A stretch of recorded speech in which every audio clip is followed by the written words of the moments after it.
তৃণমূলের মতো সেম রাজনীতি করব না, যে ভোট পরবর্তী হিংসা ভাঙড়ে হবে না, কিন্তু বিভিন্ন জায়গায় এখনো বিভিন্ন জন অভিযোগ করছে যে আপনাদের ছেলেরা তাদেরকে বাড়ি ঢুকতে দিচ্ছে না, বা বিভিন্ন জায়গায় বিভিন্ন জনকে আটকানো হচ্ছে, এই অভিযোগ অনেকেই করছে। আচ্ছা, আমি আজকে দুটো জনসংযোগ এখানে এটা করলাম, আর আগে করলাম দেওতা পুরাতন পাড়াতে। ওখানে অন ক্যামেরা বলেছি, মাইকে লাউড স্পিকারে বলেছি, যদি এই ধরনের কোনো থাকে আমার কাছে আসবেন। আসুন না, কে যদি কাউকে আমাদের ছেলেরা অনৈতিক ভাবে ডিস্টার্ব করে, ভয় দেখায়, আমাদের কাছে আসতে বলুন, আমার কাছে আসতে বলুন, আমি কাউকে বাদ দিই, আমার কাছে আসতে বলুন, আমি কথা বলছি তার সাথে। আমাদের ফোন নাম্বার দিয়ে আছে, ফোন করুন না আমাকে, সমস্যা হলে আমি সমাধান হবে। এবার হচ্ছে আমাদের ছেলেদের নামে দোষ দিচ্ছে না, এমন অন্যায় করেছে গ্রামের মানুষের ভয়েসে বাড়ি ছাড়া, আর বলছে নাকি আইএসএফ বাড়ি ছাড়া করে রেখেছে। গ্রামের মানুষের কাছে তোলা তুলেছে, গ্রামের মানুষ এবার তোলা নেবে বলে রেডি হচ্ছে, আর সেই সময় যদি ভয় ঘর ছাড়া, আর কি বলছে আইএসএফ ঘর ছাড়া করেছে, ওই কাজ আমরা করি না। আজকে এখানে হয় না, আপনি দু জায়গায় সংযোগ করেছেন, দুটো অঞ্চলে, সেখানে বিভিন্ন মানুষ রাস্তাঘাট থেকে বিভিন্ন বিষয়ে দাবি দাবা করেছে, এই বিষয়গুলো আপনি কিভাবে দেখছেন? আমার তো আশাই ওই জন্য। এই বিধানসভা শুরু হবে, এবার একদিন ছিল স্পিকার নির্বাচনের ধন্যবাদ জ্ঞাপন অনুষ্ঠান ছিল, আগামী মাসের সম্ভবত 18 তারিখ থেকে বিধানসভা শুরু হবে, বাজেট সেশন। এই যা সমস্যা আছে শুনবো, বিধানসভায় উত্থাপন করব, কনসার্ন ডিপার্টমেন্টাল মিনিস্টারকে বলবো, সমাধান হলে করবো, এটাই তো নিয়ম। আমার কাজ হচ্ছে সমস্যাগুলো তুলে ধরা অ্যাসেম্বলি হাউসের মধ্যে বা মিডিয়ার কাছে, মিনিস্টারের কাছে, মিনিস্টারের কাজ হবে এগুলো সমাধান করা।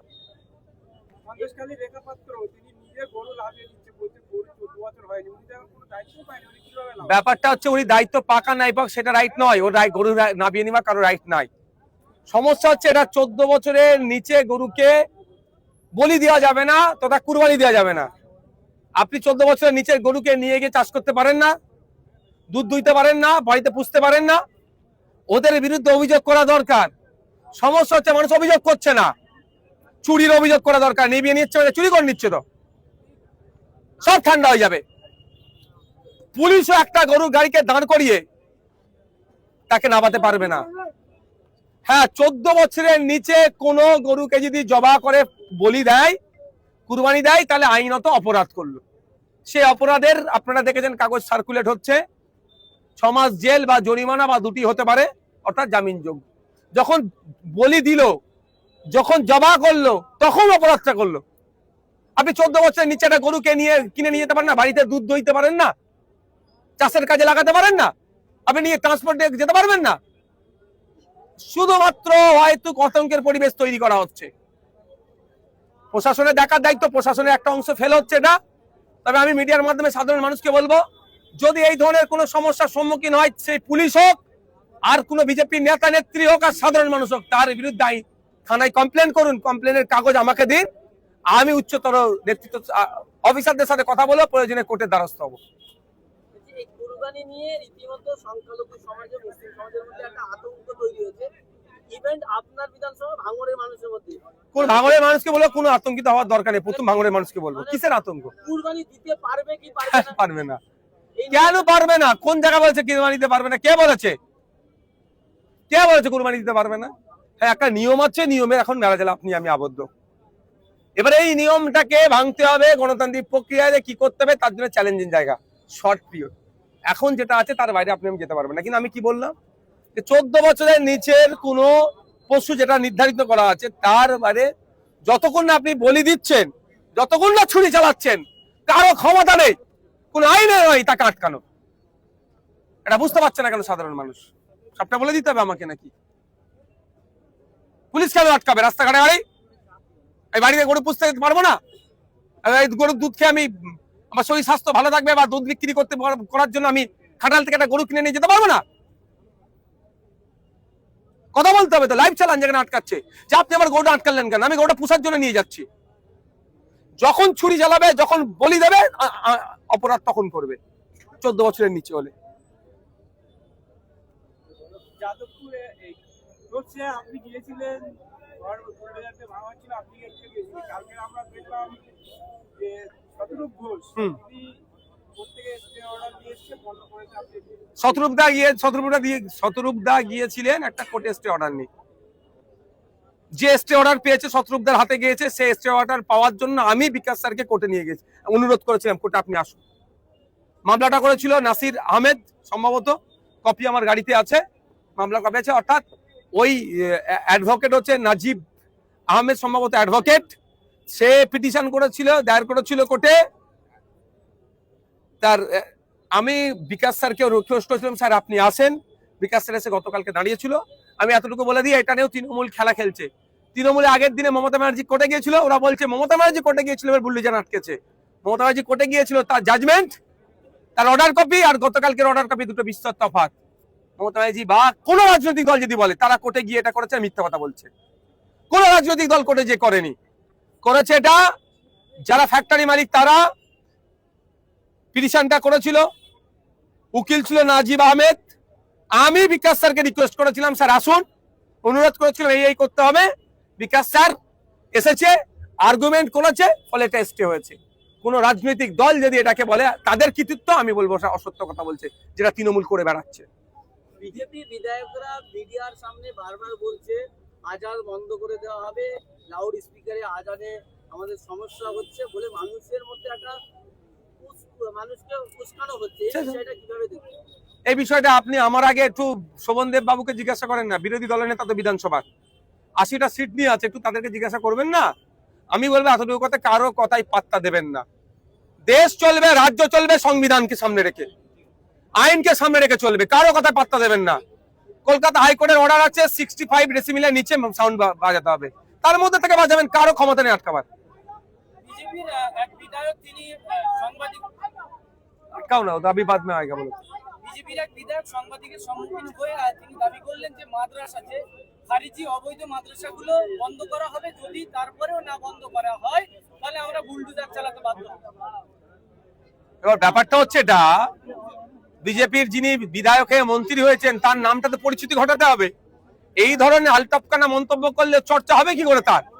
এইটার জন্য অনেক এসেছিল, অনেক চলে গেছে, অনেকে অনেক কথা বলেছিল। আমি বলবো এতটুকুই কথা, ক্ষুদিরাম টুডু মহাশয়কে মাদ্রাসা সম্পর্কে একটু পড়াশোনা করুন, মাদ্রাসা সম্পর্কে দেখুন। আপনাকে বলতে হবে না, আপনাকে বন্ধ করতে হবে না। পশ্চিমবাংলা যদি একটা কোনো জায়গায় অবৈধ মাদ্রাসা থাকে, আমাদেরকে বলুন, পশ্চিমবাংলার মুসলিম সমাজকে বলুন, দায়িত্ব নিয়ে বন্ধ করে দেবে, আপনাকে বন্ধ করতে যেতে লাগবে না। কিন্তু ওই কি বললাম, খেয়াল আছে, খাগড়াকর কাণ্ডের পরে মাদ্রাসার নামে বেলেম দিয়েছিল, হই হচ্ছিল মিডিয়াতে, তারপরে এখন কোথায়? আল কায়দা যে বলেছিল, ওটা কি কায়দার বইকে আল কায়দা সাজিয়ে দিয়েছিল। আলিফ বে তে সে জিম হে খে, যে বইটা লেখা আছে সেই বইটাকে ওরা আল কায়দার বই বলে সাজিয়ে রেখে দিয়েছিল। বাগদাদি কায়দার বইকে আল কায়দা সাজিয়ে দিয়েছে। এই হচ্ছে ব্যাপার। আজান নিয়ে বলুন আর কুরবানি নিয়ে বলুন, সাধারণ মানুষ বিভ্রান্ত হচ্ছে, এতে করে সাধারণ মানুষ বুঝতে পারছে না আইনটা কি আর কি করণীয়। তো আমি বলে দিলাম তো, আর কতবার বলবো? 65 ডেসিবেলের নিচে করবেন, আর যেটা কুরবানিটা বলে দিলাম। বলছি গতকাল রাজাবাজারে জুম্মার নামাজ নিয়ে পুলিশি বাধা, সেখানে বলছে রাস্তায় নামাজ পড়া যাবে না, ধর্মীয় আচরণ বন্ধ। কিন্তু বিভিন্ন জায়গায় আমরা দেখছি যে ছোট ছোট মন্দির রয়েছে, গির্জা রয়েছে, সেখানে রাস্তার ধারেও কিন্তু সেখানে মানুষের ভিড় হয়। সেক্ষেত্রে শুধুমাত্র মসজিদের উপর বা নামাজের উপরে বাধা প্রদান, এটা বিজেপি মুসলিম সম্প্রদায়কে টার্গেট করছে, এটা অস্বীকার করার কোনো জায়গা নেই। আমি রাজাবারে যেটা হচ্ছে আমি খোঁজ লাগাচ্ছি, ওখানে আমার কিছু পরিচিত লোক আছে, অ্যাকচুয়াল কি বলেছে, এবং সাথে সাথে এটাও বলছি যে রিটেন তাদের কাছ থেকে নেওয়া হবে। কারণ সংবিধানের আর্টিকেল 25 সম্ভবত বলা হচ্ছে ধর্মচারণের স্বাধীনতা দেওয়া হচ্ছে, আর আমরা সবাই, এবং সংবিধানের অন্য আর্টিকেলে বলা হচ্ছে ধর্ম, জাত, বর্ণ, লিঙ্গ আলাদা করে দেখা যাবে না। যখন বলা হচ্ছে তাহলে এখানে বৈষম্য হবে, কেন চ্যালেঞ্জ করবো সেখানে। কিন্তু আমার এত প্রশ্নের মধ্যে একটাই প্রশ্ন শুধু জানতে চাই, মমতা ব্যানার্জি মুখ্যমন্ত্রীর চেয়ার থেকে নেমে গেছে বলে কিনা দায়িত্ব শেষ হয়ে গেল? একটা শব্দ খরচ করছে না কেন এগুলো নিয়ে? সব নওশাদকে বলতে হবে, সব বামেদেরকে বলতে হবে, সব আইএসএফকে বলতে হবে, হ্যাঁ বলবো। কিন্তু যারা এখনো পর্যন্ত ভাবছে মমতা ব্যানার্জি তাকে উদ্ধার করবে, তাদের কাছে আমার প্রশ্ন রাখলো, তাহলে মমতা ব্যানার্জি একটু কিছু বলুক। তৃণমূলের লোকজন বলছে তো নওশাদ সিদ্দিকী বিজেপির দালাল, বিধানসভায় 7 মিনিট বক্তব্য রেখেছে, শুধু 5.5 মিনিট ধরে শুভেন্দু অধিকারী মুখ্যমন্ত্রীর প্রশংসা। আমার ভিডিওটি এখন লাইভ চলছে, দেখে নিতে পারেন আমি কি কি বলেছি। হ্যাঁ, দাঁড়িয়ে ফ্লোরে, যেটা তৃণমূলের 80 জন বিধায়কের বলার সাহস হয়নি, পোস্টপল ভায়োলেন্সে ধর্মস্থান আক্রান্ত হয়েছে, অর্থাৎ মাদ্রাসা মসজিদ, সেটা আমি ওখানে দাঁড়িয়ে বলেছি ধর্মস্থান আক্রান্ত হয়েছে। এটা বলার কেউ সাহস দেখাতে পারে না, আমি বলেছি। বাম আইএসএফ এর সমর্থনের বিধায়ক, আমি ভাঙড়ের বিধায়ক বলেছি। যারা বলছে তারা ভিডিওটা আছে, সেখানে দেখে নেবেন।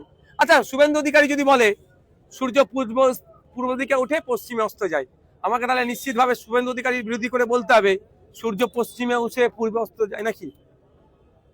আমি দীর্ঘদিন ধরে দাবি করে আসছি যে লাইভ স্ট্রিমিং হোক বিধানসভার, সেটা এবারে সরকার গ্রহণ করছে। তারা ঘোষণা দিচ্ছে লাইভ স্ট্রিমিং হবে, এটা ভালো জিনিস। তো কোন বিধায়ক কি করছে না করছে সেটা জানা যাবে। সেটাতে যদি বলি এটাকে ভালো কাজ, সেটাকে আমি খারাপ করে ফেললাম?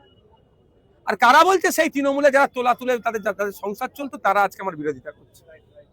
Thank you. আপনি 5 বছর ধরে যে প্রতিবাদ করে এসেছেন বা বিরোধীদের পাশে দাঁড়িয়েছেন বা গঠনমূলক ভাষণ দিয়েছেন, আপনাদের সাথে একটা আপনার জোট সাথে এসেছে, অনেক বেশি করবে, অনেক বেশি করবে, চাপ নিতে হবে না। মোস্তাফিজুর রানাদাকে নিয়ে চাপ নিতে হবে না আপনাদের, অনেক বেশি করবে। Thank you.